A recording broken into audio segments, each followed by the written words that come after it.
नमस्कार मित्रांनो, युवराज अकॅडमी 24 या आपल्या एज्युकेशनल यूट्यूब चॅनलवर मी तुम्हा सर्वांचं स्वागत करतो। तर मित्रांनो, आगामी काळामध्ये होणारे जे काही परीक्षा आहेत, जसे की TCSने जे काही परीक्षा घेणार आहे, समाज कल्याण असेल, महिला व बाल विकास विभाग असेल, तसेच मित्रांनो BMC भरती असेल, तसेच मित्रांनो काय BMC भरती असेल, ह्या परीक्षा या ठिकाणी TCS घेणार आहे। तर TCSच्या दृष्टिकोनातून आपण प्रिव्हियस इयर या ठिकाणी स्टार्ट केलेले आहेत। मित्रांनो, हा व्हिडिओ क्रमांक 9व्या क्रमांकाचा आहे। यापूर्वीचे आपले 8 व्हिडिओ झालेले आहेत। तर आपल्या चॅनलची प्लेलिस्ट आहे, या प्लेलिस्टवर जाऊन संपूर्ण व्हिडिओ पाहू शकता। तर या व्हिडिओच्या माध्यमातून आपण TCSचा अतिशय फेवरेट असलेला टॉपिक म्हणजे मित्रांनो या ठिकाणी 2011ची जनगणना। मित्रांनो, 2011च्या जनगणनेवर आधारित TCS 100% प्रश्न विचारतं म्हणजे विचारतं। मागचे जर तुम्ही TCSचे पेपर दिले असतील तर 100% तुम्हाला समजत असेल की जनगणनेवर 2 ते 3 क्वेश्चन हे 100% विचारले जातात। हाच दृष्टिकोन मित्रांनो ठेवून आपण या ठिकाणी जनगणना पाहणार आहोत। जनगणना तसं जर पाहिलं तर मित्रांनो या ठिकाणी 2011मध्ये जनगणना झालेली आहे। जनगणना ही 10 वर्षांनी होते, म्हणजे 2021मध्ये जनगणना होणार होती, परंतु कोरोनाचा काळ असल्यामुळे जनगणना पुढे ढकलण्यात आलेली। त्यामुळे 2011ची जनगणना आपल्याला आगामी काळामध्ये होणाऱ्या परीक्षेसाठी महत्त्वाची असणार आहे। जर मित्रांनो तुम्हाला ही PDF हवी असेल, म्हणजे जे काही TCSने आतापर्यंत विचारलेले जे काही IMP टॉपिक आहेत किंवा IMP प्रश्न आहेत, या प्रश्नाचं जे काही विश्लेषण आहे, अशा स्वरूपाची जर तुम्हाला PDF हवी असतील तर मित्रांनो फक्त 50 रुपयामध्ये आपण ती अवेलेबल करण्यात आलेली आहे, जेणेकरून जास्तीत जास्त विद्यार्थ्यांनी ही खरेदी करावी। कारण की मित्रांनो 50 रुपये फी म्हणजे सर्व विद्यार्थ्याला परवडेल या दृष्टिकोनातून ही फी ठेवण्यात आलेली आहे। आता TCSने विचारलेले IMP जनगणना आपण या ठिकाणी पाहणार आहोत। आता मित्रांनो ही जी काही PDF आहे, आता जी काही आपली जनगणनेची PDF आहे तीच मित्रांनो फक्त हँडरायटिंगमध्ये, बाकीच्या PDF या ठिकाणी आपण या ठिकाणी मायक्रोसॉफ्टमध्ये बनवलेले आहेत। त्यामुळे त्या या ठिकाणी प्रिंटेड म्हणजे या ठिकाणी जे काय ही जी काही जनगणनेची जी काही PDF आहे हीच फक्त लिखित स्वरूपामध्ये, बाकीच्या जे काही PDF आहेत मित्रांनो या ठिकाणी MS एक्सेलवर बनवलेले आहेत, त्यामुळे त्या कॅम्प्युटराइज्ड असणार आहेत। तर पहा या ठिकाणी भारताची जनगणना 2011 आपण या ठिकाणी पाहणार आहोत। यामध्ये तुलनात्मक अभ्यास आपण करणार आहोत। मित्रांनो स्टार्ट करत आहोत आणि आजचा आपला स्क्रीनवर असलेला पहिला प्रश्न, भारताची पहिली जनगणना कधी झाली होती? तर भारताची पहिली जनगणना 1872मध्ये झाली होती। कोणाच्या काळामध्ये झाली होती? तर लॉर्ड मेयोच्या काळामध्ये भारताची पहिली जनगणना झाली होती। लॉर्ड मेयो यांना भारताच्या आर्थिक विकेंद्रीकरणाचे जनक असं सुद्धा म्हटलं जातं। IMP प्रश्न मी जे काही तुम्हाला बोलत आहे मित्रांनो हे संपूर्ण परीक्षेसाठी अतिशय महत्त्वाचे आहे। भारतीय आर्थिक विकेंद्रीकरणाचा जनक कोणाला म्हणतात? तर लॉर्ड मेयो याला भारतीय आर्थिक विकेंद्रीकरणाचा जनक असे म्हणतात। भारताच्या जनगणनेचा जनक कोणाला म्हणतात? लॉर्ड मेयोला म्हणतात। भारताची पहिली जनगणना कधी झाली? तर 1872मध्ये भारताची पहिली जनगणना झाली। आता जनगणना मित्रांनो प्रत्येक 10 वर्षांनी होते। जनगणना ही प्रत्येक 10 वर्षांनी होते, लक्षात ठेवा।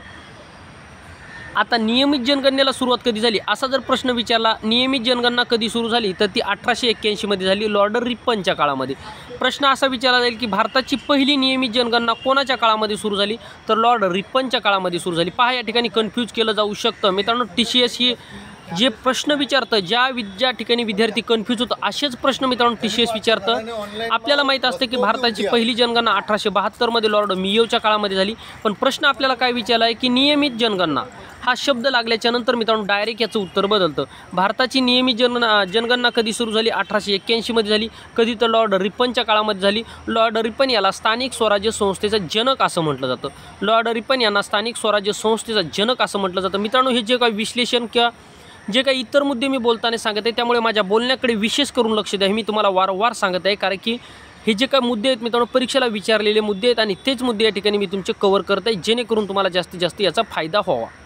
आता पुढे पहा 2011ची जनगणना। पहा 2011ची जी काही जनगणना आहे ही भारताची 15व्या क्रमांकाची जनगणना आहे। 2011ची जनगणना ही भारताची 15व्या क्रमांकाची जनगणना आहे आणि स्वातंत्र्यानंतरची 7व्या क्रमांकाची जनगणना आहे। म्हणजे 1872 पासून ही 15व्या क्रमांकाची जनगणना आहे आणि 1947च्या नंतर ही भारताची 7व्या क्रमांकाची जनगणना आहे। कारण की भारत कधी स्वतंत्र झाला? 1947मध्ये झालेला आहे, ठीक आहे। त्याच्यानंतर पहा जनगणना कोणत्या मंत्रालयाअंतर्गत केली जाते किंवा कोणत्या मंत्रालयाकडून जनगणना केली जाते? भारताची जी काही जनगणना आहे कोणत्या मंत्रालयाकडून केली जाते? हा प्रश्न बऱ्याच विद्यार्थ्यांना माहीत नसेल। तर मित्रांनो भारताची जनगणना ही गृह मंत्रालयामार्फत केली जाते। कोणाची? गृह मंत्रालयामार्फत भारताची जनगणना केली जाते। प्रश्न जर तुम्हाला विचारला भारताची जनगणना ही कोणत्या मंत्रालयाअंतर्गत केली जाते? तर गृह मंत्रालयाअंतर्गत केली जाते। मग सध्या महाराष्ट्र राज्याचे गृहमंत्री कोण आहेत? आता निवडणुकाच आहेत, उद्या मतदान आहे, परंतु सध्या महाराष्ट्र राज्याचे गृहमंत्री कोण आहेत मला कमेंट बॉक्समध्ये नक्की सांगा, ठीक आहे। आता पहा 2011ची जनगणना आयुक्त कोण आहेत? तर 2011च्या जनगणनेचे जे काही आयुक्त आहेत ते चंद्रकांत मौली आहेत। पहा 2011च्या जनगणनेचे आयुक्त कोण आहेत? चंद्रकांत मौली हे 2011च्या जनगणनेचे आयुक्त आहेत। मित्रांनो, हा प्रश्न TCSने तलाठी भरतीला खूप वेळेस विचारलेला प्रश्न आहे। 2011च्या जनगणनेचे आयुक्त कोण आहेत? तर श्री चंद्रमौली, म्हणजे या ठिकाणी चंद्रमौली हे 2011च्या जनगणनेचे आयुक्त आहेत, म्हणजे त्यांच्याच अध्यक्षतेखाली किंवा त्यांच्या नियंत्रणाखाली ही जनगणना झालेली आहे। त्याच्यानंतर पहा, 2011च्या जनगणनेनुसार लोकसंख्येनुसार मित्रांनो महाराष्ट्राचा कितवा क्रमांक लागतो? 2011च्या जनगणनेनुसार महाराष्ट्राचा लोकसंख्येच्या बाबतीमध्ये कितवा क्रमांक लागतो? तर आपल्या महाराष्ट्राचा लोकसंख्येच्या बाबतीमध्ये दुसरा क्रमांक लागतो। कितवा मित्रांनो? दुसरा क्रमांक लागतो। मग पहिला क्रमांक कोणाचा लागतो? तर UPचा लागतो, म्हणजे उत्तर प्रदेशचा या ठिकाणी लोकसंख्येच्या बाबतीमध्ये पहिला क्रमांक लागतो। लोकसंख्येच्या बाबतीमध्ये आपल्या महाराष्ट्र राज्याचा कितवा क्रमांक लागतो? तर लोकसंख्येच्या बाबतीमध्ये आपल्या महाराष्ट्र राज्याचा दुसरा क्रमांक लागतो। क्षेत्रफळाच्या दृष्टिकोनातून जर विचार केला तर राजस्थानचा पहिला क्रमांक लागतो। पहा, क्षेत्रफळाच्या दृष्टिकोनातून विचार केला तर राजस्थानचा पहिला क्रमांक, MP म्हणजे मध्य प्रदेशचा या ठिकाणी दुसरा क्रमांक आणि आपल्या महाराष्ट्र राज्याचा या ठिकाणी मित्रांनो कितवा क्रमांक लागतो? तर तिसरा क्रमांक। पहा, यामध्ये कन्फ्यूज होऊ नका। पहा, या ठिकाणी क्षेत्रफळानुसार, हे क्षेत्रफळानुसार आणि हे लोकसंख्येनुसार। क्षेत्रफळाच्या दृष्टिकोनातून महाराष्ट्र राज्याचा तिसरा क्रमांक लागतो। लोकसंख्येच्या दृष्टिकोनातून आपल्या महाराष्ट्र राज्याचा दुसरा क्रमांक लागतो। लोकसंख्येचा विचार जर केला तर UPचा पहिला क्रमांक, महाराष्ट्र राज्याचा दुसरा क्रमांक। क्षेत्रफळाचा जर विचार केला तर राजस्थानचा पहिला क्रमांक, मध्य प्रदेशचा दुसरा क्रमांक आणि आपल्या महाराष्ट्र राज्याचा तिसरा क्रमांक। महाराष्ट्र राज्याने भारताच्या एकूण क्षेत्रफळाच्या किती टक्के क्षेत्रफळ व्यापलेलं आहे? तर 9.42%। 9.42% एवढे क्षेत्रफळ आपल्या महाराष्ट्र राज्याने भारताच्या एकूण क्षेत्रफळाच्या व्यापलेले। मित्रांनो, मागच्या व्हिडिओमध्ये मी तुम्हाला भारताचं क्षेत्रफळ किती सांगितलं होतं, त्यामुळे मागचे व्हिडिओसुद्धा पाहून घ्या। म्हणजे मित्रांनो, ही जी काही सिरीज चालू केलेली ही सिरीज एकावर एक डिपेंड असणार आहे, त्यामुळे संपूर्ण व्हिडिओ जर तुम्ही पाहिले तर आगामी काळामध्ये होणाऱ्या परीक्षेमध्ये 100% तुम्हाला त्याचा फायदा होईल। मित्रांनो, जी काही विश्लेषणात्मक माहिती देत आहे ही माहिती अतिशय महत्त्वाची आहे। मग तुम्हाला जर विचारलं क्षेत्रफळाच्या दृष्टिकोनातून भारतातील पहिल्या क्रमांकाचं राज्य कुठलं, तर तुमचं उत्तर मित्रांनो राजस्थान असलं पाहिजे। क्षेत्रफळाच्या दृष्टिकोनातून पहिले 3 राज्य सांगा असं जर म्हणलं, क्षेत्रफळाच्या दृष्टिकोनातून पहिले 3 राज्य सर्वात मोठे कोणते आहेत? पहिलं राजस्थान, दुसरं मध्य प्रदेश आणि तिसरं आपला महाराष्ट्र। लोकसंख्येच्या बाबतीमध्ये जर पाहिलं तर पहिला UPचा लागतो म्हणजे उत्तर प्रदेशचा, आपल्या दुसरा महाराष्ट्र राज्याचा लागतो। ही तुलनात्मक माहिती मी तुम्हाला यासाठी सांगते आणि ही माहिती मित्रांनो पॉईंट टू पॉईंट खूप महत्त्वाची आहे। मित्रांनो, व्हिडिओ 100% तुम्हाला आवडत असेल, कारण की संपूर्ण परीक्षाभिमुख माहिती। आता पहा मित्रांनो, या ठिकाणी पुढचा मुद्दा पहा, 2011च्या जनगणनेनुसार भारताची लोकसंख्या किती आहे? तर 2011च्या जनगणनेनुसार भारताची लोकसंख्या 121 कोटी आहे। अतिशय महत्त्वाचा मुद्दा। लोकसंख्येच्या बाबतीमध्ये जगातील पहिल्या क्रमांकाचा देश कोणता? तर चीन आहे 2011 नुसार। परंतु नुकत्याच नवीन आलेल्या अहवालानुसार लोकसंख्येच्या बाबतीमध्ये जगामध्ये पहिला क्रमांक आपल्या भारत देशाचा झालेला आहे, हे लक्षात ठेवा। प्रश्न जर असा आला 2011च्या जनगणनेनुसार जगातील सर्वात जास्त लोकसंख्येचा देश कोणता? तर चीन उत्तर लिहा, आपला दुसरा क्रमांक लागतो लोकसंख्येच्या बाबतीमध्ये। क्षेत्रफळाच्या दृष्टिकोनातून आपल्या भारताचा 7वा क्रमांक लागतो, रशियाचा पहिला क्रमांक लागतो, हे लक्षात ठेवा। भारताच्या दृष्टिकोनातून, जगाच्या दृष्टिकोनातून विचार केला तर पहा, आता ग्रामीण लोकसंख्या किती आहे हा मुद्दा खूप महत्त्वाचा आहे। ग्रामीण लोकसंख्या किती आहे? तर 68.86%। 68.86% म्हणजे जवळपास 69% लोकसंख्या ही ग्रामीण भागामध्ये राहते भारताच्या, लक्षात ठेवा। आणि शहरी लोकसंख्या किती आहे? तर 31.14। 31.14 एवढी शहरी लोकसंख्या आहे। म्हणजे अजूनसुद्धा मित्रांनो भारताची जी काही लोकसंख्या आहे सर्वात जास्त ग्रामीण भागामध्ये राहते आणि शहरी भागामध्ये फक्त 31.14% एवढे लोक राहतात। हा मुद्दा खूप खूप खूप महत्त्वाचा आहे, लक्षात ठेवा। प्रश्न TCS 100% ह्या मुद्द्यावर विचारतं। ग्रामीण भागातील लोकसंख्या किती आहे? तर 68.86%। शहरी भागाची लोकसंख्या किती आहे? तर 31.14%। अतिशय महत्त्वाचा मुद्दा मित्रांनो। उद्या निवडणुका झाल्याच्या नंतर डिसेंबर ते जानेवारी महिन्यामध्ये तुमच्या परीक्षा होण्याची शक्यता दाट आहे। मित्रांनो, डिसेंबर जानेवारी दृष्टिकोनातून तुम्ही अभ्यास करा, 100% तुम्हाला त्याचा फायदा होईल। टार्गेट हे मित्रांनो जानेवारी डिसेंबरचंच ठेवा आणि त्या दृष्टिकोनातून जा। पहा, ग्रामीण भागामध्ये किती लोकसंख्या आहे? 68.86%। शहरी भागामध्ये लोकसंख्या किती आहे? 31.14%, हे लक्षात ठेवा। आणि खेड्याकडे चला असं कोणी म्हणलं होतं हे मला कमेंट बॉक्समध्ये मला नक्की सांगा। 2011च्या जनगणनेनुसार महाराष्ट्र राज्याची लोकसंख्या 11.24 कोटी। पहा, 11.24 कोटी आपल्या महाराष्ट्र राज्याची लोकसंख्या आहे। मग महाराष्ट्र राज्याची शहरी लोकसंख्या किती आहे? आपल्या महाराष्ट्र राज्याची शहरी लोकसंख्या किती आहे असा जर प्रश्न विचारला तर पहा, महाराष्ट्र राज्याची शहरी लोकसंख्या 45.20%। भारताची शहरी लोकसंख्या किती होती 31.14%. भारताची लोकसंख्या शहरी किती 31.14%. महाराष्ट्र राज्याची शहरी लोकसंख्या 45.20%. ग्रामीण भागाची भारताची लोकसंख्या जर पाहिली तर 68.86%. 68.86%. महाराष्ट्र राज्याची ग्रामीण भागातली लोकसंख्या पाहिली तर 54.80%. हा तुलनात्मक अभ्यास तुमच्या खूप आणि खूप महत्त्वाचा असणार आहे. मित्रांनो, व्हिडिओ आवडत असेल, मी सांगितलेली माहिती जर तुम्हाला आवडत असेल तर नक्की व्हिडिओला शेअर करा आपल्या मित्रापर्यंत आणि व्हिडिओला एक लाईक करा आणि कमेंट बॉक्समध्ये आपलं मत मात्र नक्की सांगा. त्याच्यानंतर पहा पुरुष प्रमाण. आता पुरुष प्रमाण जर पाहिलं तर पहा महाराष्ट्र राज्याचं पुरुष प्रमाण जर पाहिलं तर हे या मुद्द्यावर मित्रांनो TCSने प्रश्न विचारलेले आहेत. संपूर्ण मुद्दे खूप महत्त्वाचे ना मित्रांनो. प्रिव्हियस इयर क्वेश्चनसाठी हे संपूर्ण प्रिव्हियस इयर क्वेश्चनवर आधारित हे बनवलेलं आहे. पहा पुरुष प्रमाण जर विचारलं महाराष्ट्र राज्याचं किती आहे तर 51.83%. स्त्रियांचं प्रमाण जर विचारलं तर स्त्रियांचं प्रमाण किती आहे 48.17%.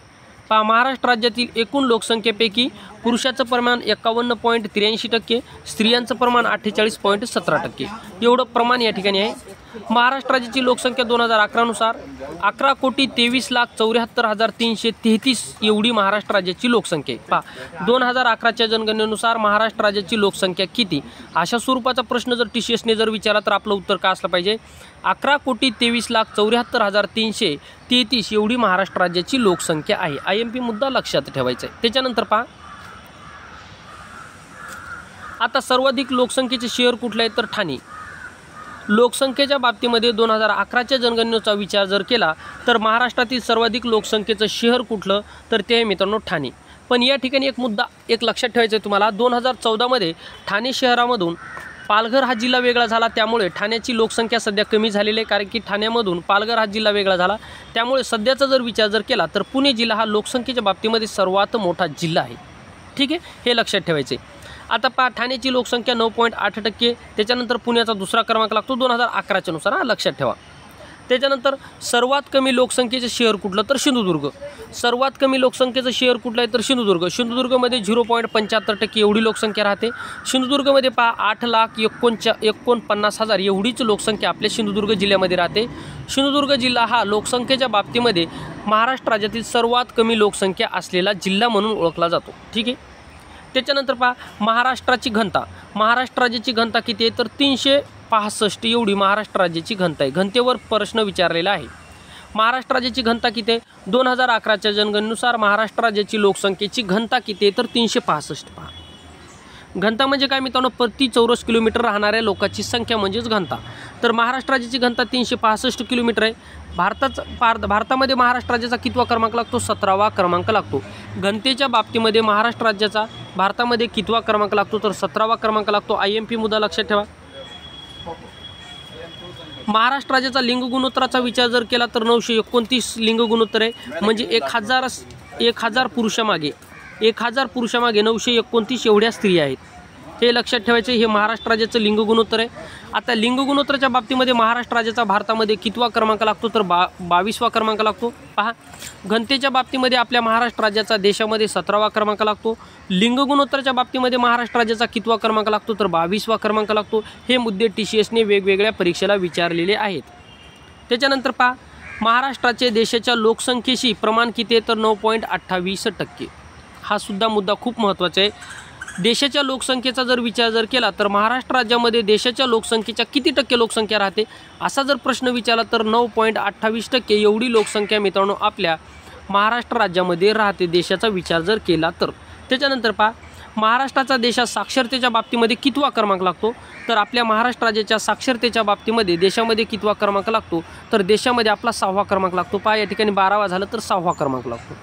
साक्षरतेच्या बाबतीमध्ये महाराष्ट्र राज्याचा भारतामध्ये 6वा क्रमांक लागतो. 6वा क्रमांक लक्षात ठेवा.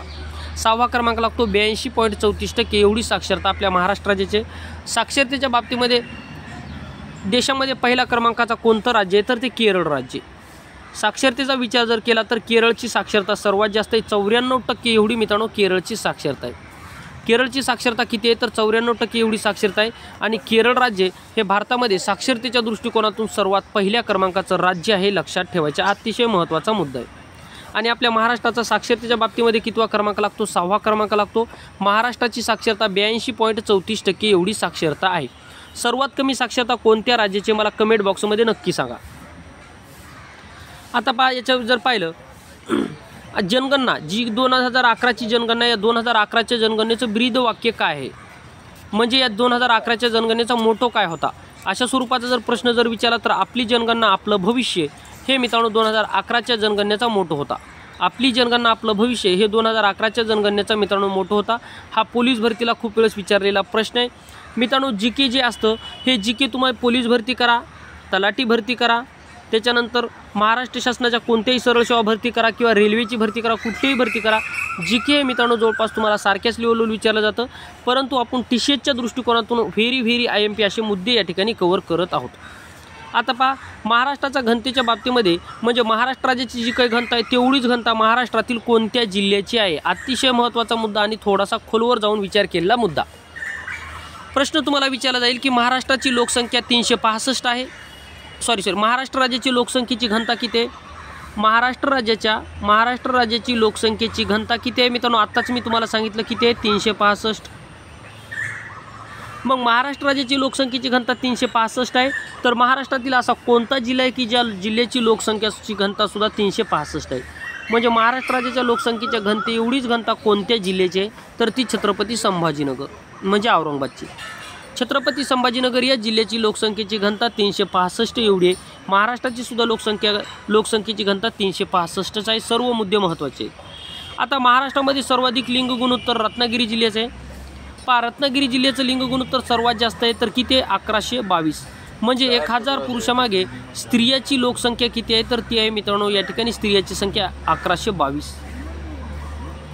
म्हणजे रत्नागिरी जिल्हा असा आहे महाराष्ट्रातील की या जिल्ह्यामध्ये पुरुषापेक्षा स्त्रियाची संख्या जास्त आहे. रत्नागिरी जिल्ह्यामध्ये सिंधुदुर्ग जिल्ह्यामध्ये सुद्धा किती आहे? तर सिंधुदुर्ग जिल्ह्यामध्ये 1036 एवढी स्त्रियाची लोकसंख्या आहे. म्हणजे सिंधुदुर्ग जिल्ह्यामध्ये 1000 पुरुषामागे किती स्त्री आहे? तर 1036 स्त्री आहेत. त्याच्यानंतर लागतो गोंदियाचा क्रमांक. गोंदियामध्ये 1000 पुरुषामागे 999 एवढ्या स्त्री आहेत. हे पहिले 3 या ठिकाणी 5 जिल्हे आहेत. प्रश्न विचारला जाईल की महाराष्ट्रातील लिंग गुणोत्तराचा विचार जर केला तर स्त्रियांचं सर्वात जास्त प्रमाण असलेले पहिले 3 जिल्हे कुठले? मग पहिला जिल्हा रत्नागिरी, दुसरा जिल्हा सिंधुदुर्ग, तिसरा जिल्हा या ठिकाणी गोंदिया. हे तुमच्या लक्षात असणं हे गरजेचं असणार आहे. ठीक आहे. त्याच्यानंतर पहा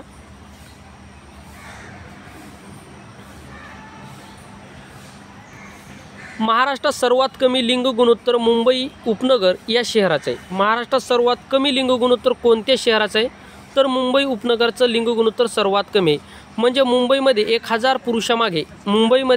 पुरुषामागे 832 एवढ्या महिला राहतात. ठीक आहे. म्हणजे 1000 पुरुषाचा जर विचार जर केला मुंबईमधल्या तर यांच्यामध्ये 832 एवढ्या स्त्रिया तुम्हाला दिसतील. म्हणजे 1000 पुरुषामागे 832 एवढ्या स्त्रिया आहेत. आणि महाराष्ट्राचा विचार जर केला तर सर्वात कमी लिंग गुणोत्तर मुंबई उपनगर 832 एवढे. किती आहे मित्रांनो? 832 एवढे आहे. त्याच्यानंतर महाराष्ट्राचे लिंग गुणोत्तराचा जर विचार जर केला तर महाराष्ट्राचे लिंग गुणोत्तर किती आहे? 929 एवढं लिंग गुणोत्तर आपल्या महाराष्ट्र राज्याचं आहे. ठीक आहे. आता मित्रांनो महत्त्वाचे मुद्दे जे असतील ते पुढच्या व्हिडिओमध्ये पाहणार आहोत. कारण की आपलं टार्गेट असतं आपला जो काही व्हिडिओ जवळपास 18 ते 20 मिनिटाचा व्हिडिओ कसा बनेल या दृष्टिकोनातून आपण विचार केला आहे. कारण की जास्त लंबा जर व्हिडिओ जर बनवला तर मित्रांनो जास्तीत जास्त समज अर्धा तास 1 तास जर व्हिडिओ जर बनवला तर तुम्हाला कंटाळवाणं वाटतं आणि तुमच्या डोक्यावरून ते जातं. कारण की मोबाईलवर व्हिडिओ पाहत असताना जास्तीत जास्त कॅपॅसिटी बऱ्याच विद्यार्थ्याची म्हणजे जवळपास 80 ते 90% विद्यार्थ्याची कॅपॅसिटी फक्त आणि फक्त 15 ते 20 मिनिटाचा व्हिडिओ पाहण्याची असते. तोच दृष्टिकोनातून विचार करून आपण जास्तीत जास्त 20 मिनिटाचा व्हिडिओ या ठिकाणी बनवलेला आहे. तर आता राहिलेले मुद्दे आपण पुढच्या व्हिडिओमध्ये पाहणार आहोत. आपला हा 8व्या 9व्या क्रमांकाचा व्हिडिओ होता मित्रांनो. TCSची सिरीज आपण स्टार्ट केलेली आहे जेणेकरून आगामी काळामध्ये होणाऱ्या परीक्षेमध्ये तुम्हाला त्याचा फायदा होईल. त्यामुळे ही प्लेलिस्ट पाहत चला, 100% तुम्हाला त्याचा फायदा होईल. आणि जर तुम्हाला PDF हव्या असतील तर मित्रांनो 79 77 09 27 आणि 14 या नंबरशी तुम्हाला संपर्क साधू शकता. फक्त 50 रुपयामध्ये मित्रांनो तुम्हाला PDF देण्यात आलेले काही दिवसासाठीच मित्रांनो या ठिकाणी ही ऑफर असणार आहे. त्याच्यानंतर PDFची किंमत ही वाढणार आहे. त्यामुळे PDF घेण्यासाठी जास्तीत जास्त तुम्ही लवकरात लवकर PDF घेण्याचा प्रयत्न करा. तर या ठिकाणी थांबतो मित्रांनो. पुन्हा भेटूया तर नका एका नवीन माहितीसह नवीन व्हिडिओमध्ये. तुमच्या मनामध्ये काही शंका असतील तर कमेंट बॉक्समध्ये नक्की मला विचारू शकता. या ठिकाणी थांबतो मित्रांनो. Take care. Bye bye.